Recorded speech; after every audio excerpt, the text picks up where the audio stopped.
5 things. Rich versus poor mindset. Here are 5 key differences between a rich and a poor mindset. Focus on assets vs liabilities. Rich. Prioritize investments in assets that generate income or appreciate in value over time, e.g., stocks, real estate, businesses. Poor. Focus on acquiring liabilities that consume income without generating returns, e.g., cars, luxury goods. Attitude towards risk. Rich. Embrace calculated risks and see them as opportunities for growth and wealth creation. Poor.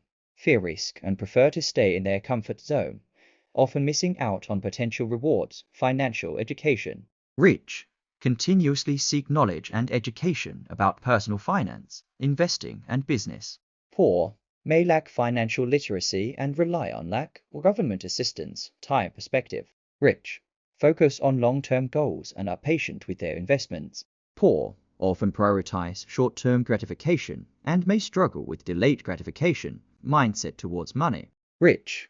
View money as a tool to achieve financial freedom and create wealth. Poor. May have a scary mindset, believing there is never enough money to go around.